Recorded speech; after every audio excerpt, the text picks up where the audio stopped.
و سلام اومد و این خبرم صحیح ترین خبر است، زیرا در صحیحین، صحیح امام بخاری و صحیح امام مسلم با روایت از انس ابن مالک رضی الله تعالی عنه آورده شده است که رسول محبوب صلی الله علیه و سلم بار نشسته بودند، مرد آمد گفت یا رسول الله متی ساعه،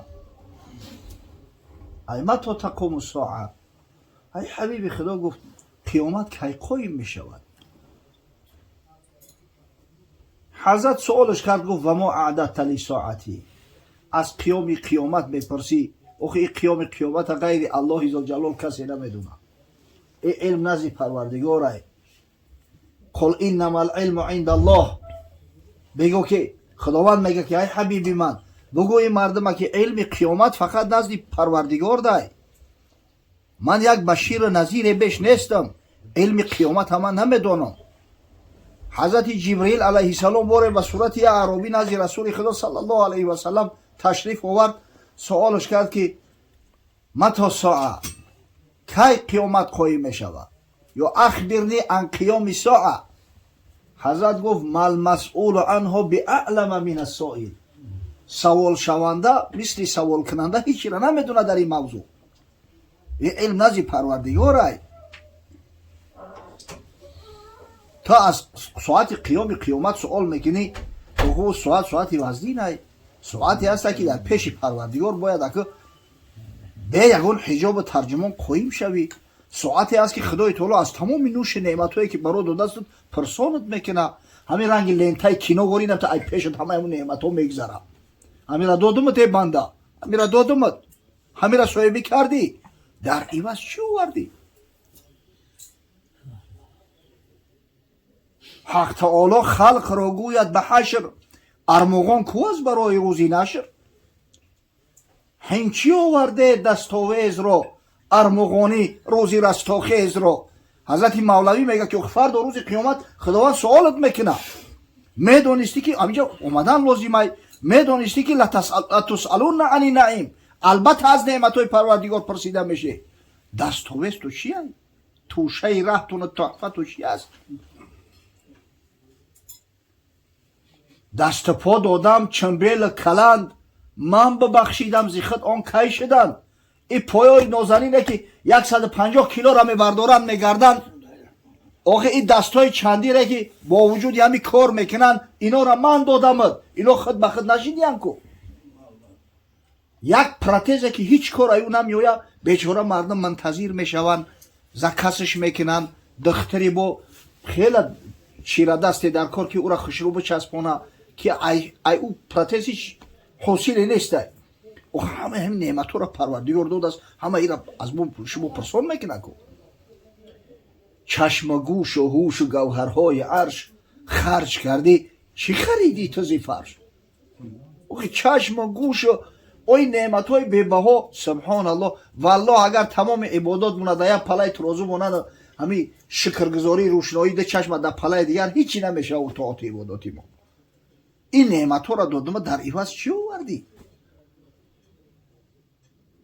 و ما اعددت لساعتی، مرد سوالی از قیامت سوال میکنی، آخه برای قیامت چی تیاری داری؟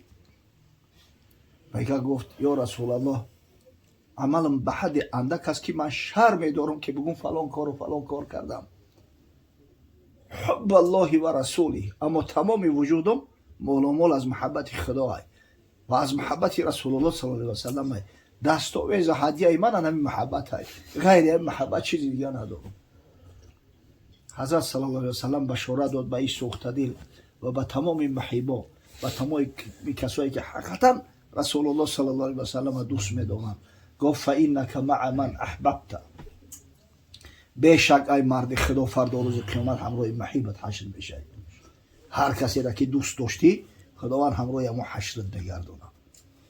راوی حدیث حضرت انس ابن مالک است، خادم خاص رسول الله صلی الله علیه و سلم، مرد خدا که 10 سال خدمت حضرت کرده است. ایام زمانی وارد شدن حضرت به مدینه منوره تا زمان هجرت حضرت به عالم باقی همراهش بوده، در خدمتش بوده.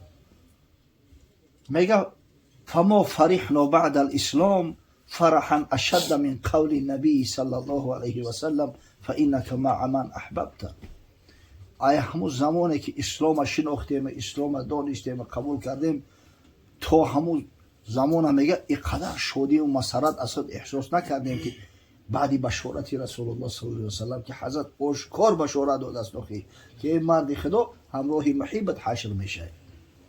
حضرت میگه فانا احب الله و رسوله و ابا بکر و عمر، زیرا من الله دوست می‌دارم، من رسول الله صلی الله علیه و سلم دوست می‌دارم، من ابوبکر صدیق دوست می‌دارم، عمر فاروق دوست می‌دارم و ارجو ان اکون معهم و این لم اعمل باعمالهم.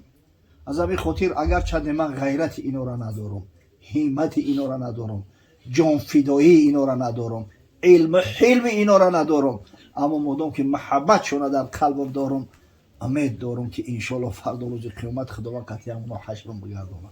الله اکبر. این بزرگای خدا، پیغمبران، صدیقان، شهدا، صالحین، مکان قرارگیریش و فردوس اعلی است. پس هر کسی ای مسلمانو رسول الله صلی الله علیه و سلم دوست می‌داره، اصحاب بزرگوار حضرت دوست می‌داره، و اگر دوستداری و محبتش حقیقی باشه، با یقین بدونه که انشالله پروردگار بزرگ در فردوس اعلی همراه محبوب حشرش میکنه.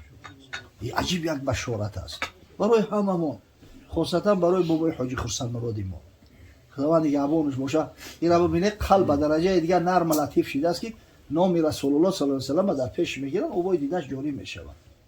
همین نشانه محبت، این اظهار محبت ها و تاریخ هم گواه است که هر کسی واقعا حضرت دوست می‌داره، خداوند در همین دنیا اینا هدایتش میکنه، فردا روز قیامت به یگان شک شبهه از شفاعت حضرت، از رحمت پروردگار برخوردار بشود.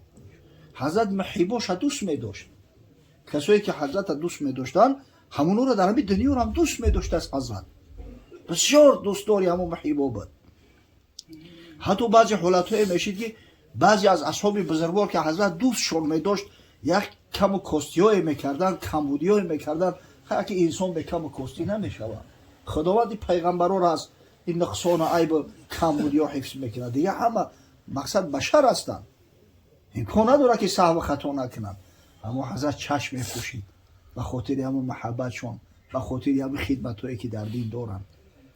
تاریخ گواه است یکی از صحابه‌های بزرگوار حضرت صلی الله علیه و سلم که مهاجر بود، مردم مکه بود، حاطب ابن ابی بلتعه رضی الله تعالی عنه همراه حضرت هجرت کرد. همه مال و حالش پرتافت، نتونست این حضرت که زن و فرزند کودکاش قدش بگیره مدینه بیاره. همین 8 سال خودش در مدینه منوره زندگی میکرد، فرزندش در مکه مکرمه بودند. سال فتح مکه، سال 8 هجری، حضرت بعد از اون که مشرکای قریش نقض قرارداد کردند، قرارداد حدیبیه را، شرطنامه حدیبیه را ویران کردن و خیانت کردن، حضرت لشکر کشی کرد به خاطر فتح مکه. همین و بسیار تاکید اندر تاکید فرمید که ها زینهار کسی خبر نشوه.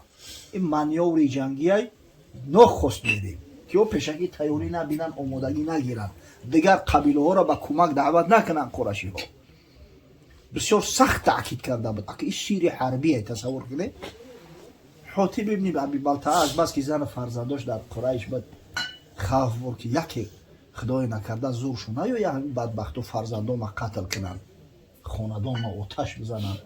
برای هم یک مکتوبه که نوشت به همون مردم مکه که اومده استیم، ما مسلمان ها برای فتح مکه اومده استیم.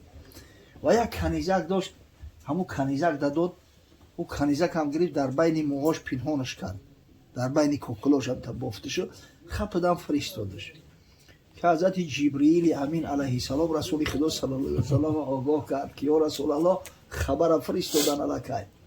همین که با یک زن حضرت در حال حضرت علی کرم الله وجهه دعوت کرد، گفت در راه برای یک زن بدست بخیر موهای جولیده داره، یک کنیز ها مکتوب داره، خطبگی بیار به هر قیمتی باشه. حضرت علی هم از قفا تعقیب کرد، دیروش کرد. وقتی که سختش گرفت گفت ندارم. که شمشیر را کشید گفت این کاری جدی است. این گپ در سر یک کاغذ دوات نمیروه. اینجا گپ در این شیر حربی است. فرمون حضرت صلی الله علیه و سلم. والله گفت اگر روزی نبروری سر تای بدن جدا میکنم. بعد زن ترسی جان میگه همون خط از بین موهاش کشوده گرفت داد. میبینن خط با قلم حاتب ابن ابی بلتعه آورد. حضرت علی خط در دستش رسول الله صلی الله علیه و سلم تسلیم کرد. صحابه بسیار خشمناک شدند. حتی بعضی‌ها گفتند که یا رسول الله رخصت بده برای نمی فوش کردن شیر حربی سرش از بدنش جدا کنه. باش گفت شمشیر کدام مسلمان گردن صحابی پیغمبر که در جنگ بدر شرکت کرده است میبره. کجا دست تری شمشیری که گردن حاتب ابن ابی بلتعه را ببره. این شما میدونه که این آدم محب خدا و پیغمبر است. این در جنگ بدر در پهلوی من بود. با گفتن همیرا میبخشی با جنایتی کردگیشا. گفت خداوند مرا آگاهم کرد. این عقد انشالله سیر فوش نشید از من را بخشیدم. به خاطر همون محبتش بخشیدم. به خاطر خدمت‌های شایسته که در دین مبین اسلام کرده است به خاطر محمد کرده است بخشیدمش.